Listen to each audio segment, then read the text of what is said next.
بسم اللہ الرحمن الرحیم۔ السلام علیکم ورحمۃ اللہ وبرکاتہ۔ رسول اللہ صلی اللہ علیہ وآلہ وسلم کو بوڑھا کرنے والی 5 چیزیں۔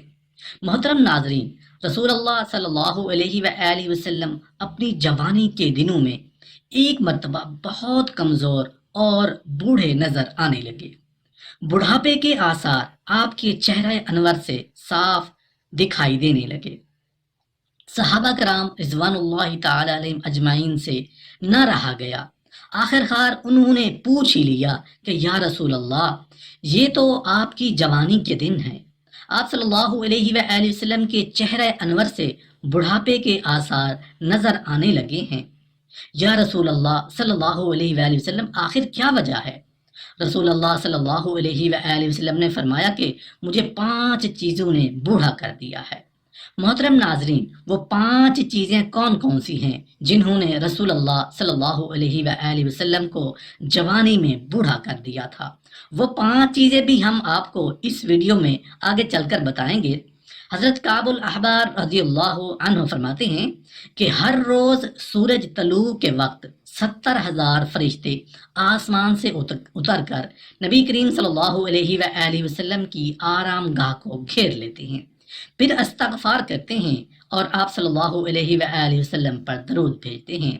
جب شام ہو جاتی ہے تو یہ آسمان کی طرف چلے جاتے ہیں۔ ان کے جاتے ہی دیگر 70,000 فرشتے آسمان سے اترتے ہیں۔ وہ پہلی ٹولی ملائکہ کی طرح استغفار اور درود میں مصروف رہتے ہیں۔ ایسے ہی قیامت تک یہ سلسلہ جاری رہے گا۔ جب قیامت قائم ہوگی تو رسول اللہ صلی اللہ علیہ وآلہ وسلم 70,000 فرشتوں کے ساتھ قیامت میں تشریف لائیں گے۔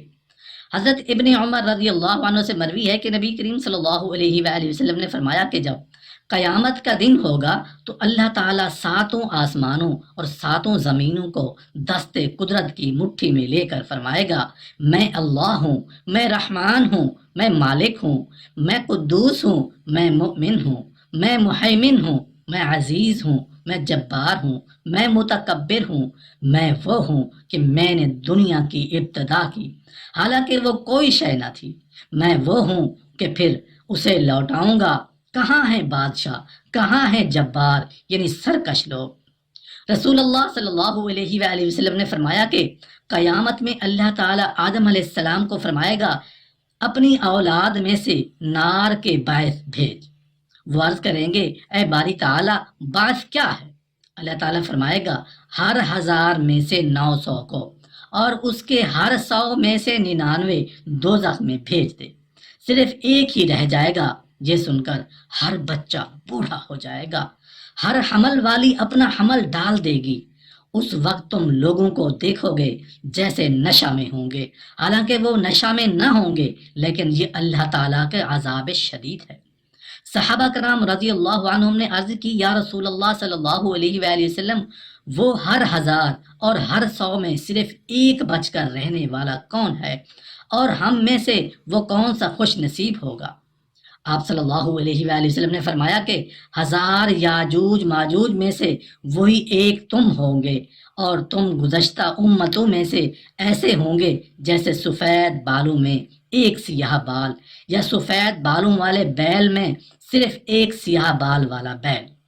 حضرت ابن عمر رضی اللہ عنہ نے فرمایا کہ نبی کریم صلی اللہ علیہ وآلہ وسلم کا ارشاد ہے کہ جو کوئی قیامت کو آنکھوں سے دیکھنا چاہے تو اسے چاہیے کہ وہ سورت اذا الشمس کوورت پڑھے۔ حضرت ابن عباس رضی اللہ عنہ نے فرمایا کہ حضرت ابو بکر صدیق رضی اللہ عنہ نے عرض کی، یا رسول اللہ صلی اللہ علیہ وآلہ وسلم، آپ کو میں بوڑھا ہوتا ہوا دیکھ رہا ہوں۔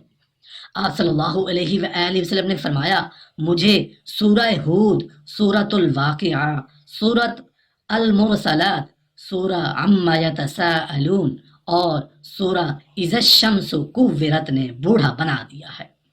اور جب ستارے جھڑ پڑیں گے جہنم میں، اور ہر وہ باطل معبود جس کی پرستش کی جاتی تھی وہ بھی جہنم میں ہوگا۔ لیکن غلط فہمی سے جن مقدس لوگوں کی پرستش کی گئی جیسے حضرت عیسیٰ علیہ السلام اور ان کی والدہ کریمہ سیدہ بی بی مریم علیہ السلام، اس سے وہ مراد نہیں۔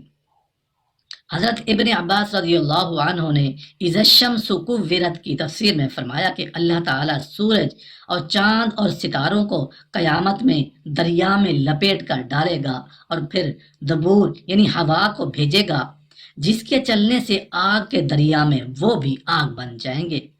بعد نے کہا جب سورج کو دریا میں ڈالا جائے گا تو اس کا بعض حصہ گرم ہو کر آگ بن جائے گا۔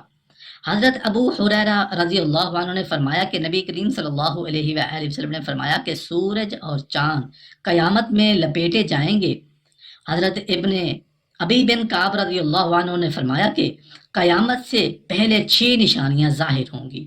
لوگ بازاروں میں پھر رہے ہوں گے تو اچانک سورج بے نور ہو جائے گا، اچانک پہاڑ زمین پر گر پڑیں گے تو زمین متحرک ہو کر پہاڑوں میں مخلوط ہو جائے گی، اس پر انسان جنوں کے پاس اور جن انسانوں کے پاس گھبرا کر جائیں گے، ایسے ہی جانور پرندے اور وحشی ایک دوسرے کے ساتھ مل کر آپس میں ٹکرا جائیں گے۔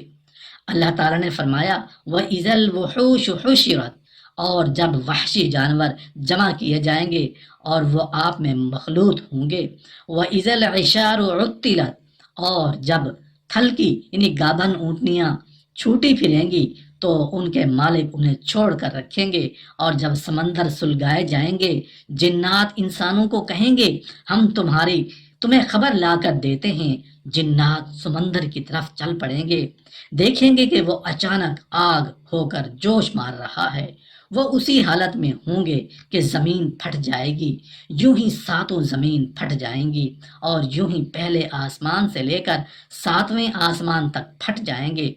وہ لوگ اسی حال میں ہوں گے کہ ان پر ہوا چلے گی اور وہ ان سب کو موت کے گھاٹ اتار دے گی۔ حضرت جابر رضی اللہ عنہ نے فرمایا کہ نبی کریم صلی اللہ علیہ وآلہ وسلم نے فرمایا کہ قیامت میں زمین ادھوڑی کی طرح بچھائی جائے گی، پھر ابن آدم کے لیے 2 قدموں کے برابر کی جگہ بھی نہ ہوگی، پھر میں تمام لوگوں سے پہلے بلایا جاؤں گا اور میں اللہ تعالیٰ کے حضور حاضر ہو کر سجدے میں گر جاؤں گا، پھر مجھے اذن ہوگا تو میں کھڑا ہو جاؤں گا اور عرض کروں گا یا رب، مجھے جبرائیل علیہ السلام نے خبر دی ہے، اور وہ اس وقت رب رحمان کی دائیں جانب ہوں گے، اور بخدا اس سے قبل جبرائیل علیہ السلام نے اللہ تعالیٰ کو بھی نہ دیکھا تھا، اور انہیں تو نے میرے پاس بھیجا تھا۔ فرماتے ہیں کہ یہ بات جبرائیل علیہ السلام سن رہے ہوں گے لیکن خاموش کھڑے کوئی بات نہیں کریں گے، جب تک کہ خود اللہ تعالیٰ فرمائے گا ہاں اس نے آپ سے سچ کہا، پھر کہوں گا اے رب تیرے بندے اطراف زمین پر پڑے ہیں، اور یہ وہی مقام محمود ہے۔ نبی کریم صلی اللہ علیہ وآلہ وسلم نے ارشاد فرمایا کہ قیامت میں زمین سب سے پہلے مجھ پر شک ہوگی، میں اپنے روضہ انور میں اٹھ کر بیٹھوں گا، اور پھر میرے سر مبارک کے مقابل آسمان کی طرف دروازہ کھلے گا یہاں تک کہ میں عرش الہی کو دیکھوں گا۔ اس سے ثابت ہوتا ہے کہ عرش گنبد خضرا کے بالمقابل ہے۔